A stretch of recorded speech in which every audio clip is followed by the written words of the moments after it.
Hi welcome to PSR studies. ఈరోజు AP inter exams 2025 గురించి ఒక అప్డేట్ అయితే రావడం జరిగింది. పూర్తి వివరాలు తెలుసుకుందాం. వీడియో చూసిన వాళ్ళు తప్పకుండా వీడియో లైక్ చేసి ఛానల్ని సబ్స్క్రైబ్ చేసుకోండి. సెకండ్ ఇయర్ ఇంగ్లీష్ క్వశ్చన్ పేపర్లో ఒక క్వశ్చన్ అనేది కరెక్ట్గా ప్రింట్ కాలేదంట. పూర్తి వివరాలు ఏంటో తెలుసుకుందాం. ఇంటర్ పరీక్షలో తప్పులు దొర్లుతూనే ఉన్నాయి. ఈ నెల 1న జరిగిన ఇంటర్ ఫస్ట్ ఇయర్ తెలుగు ప్రశ్నపత్రంలో తప్పులు దొర్లగా, తాజాగా బుధవారం జరిగిన సెకండ్ ఇయర్ ఇంగ్లీష్ ప్రశ్నపత్రంలో కూడా 2 తప్పులు కనిపించాయి.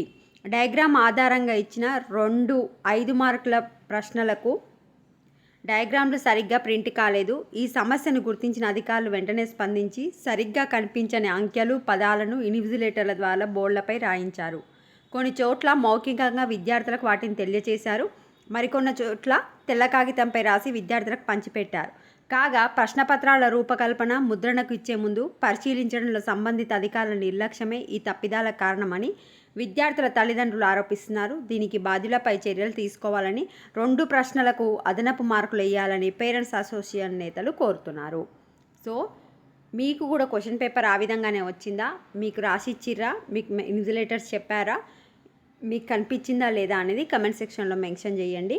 మ్యాక్సిమం ఇన్విజిలేటర్స్ వచ్చేసి కరెక్షన్ చేశారని చెప్తున్నారు. అయినా కూడా మార్క్స్ వేయాలని చెప్పి పేరెంట్స్ అసోసియేషన్ అయితే అడుగుతుంది. గవర్నమెంట్ ఇంకా దీనిపై అయితే స్పందించలేదు. స్పందించిన తర్వాత నెక్స్ట్ అప్డేట్ ఏంటనేది తెలియజేస్తాను. వీడియోని లైక్ చేయండి. Thanks for watching.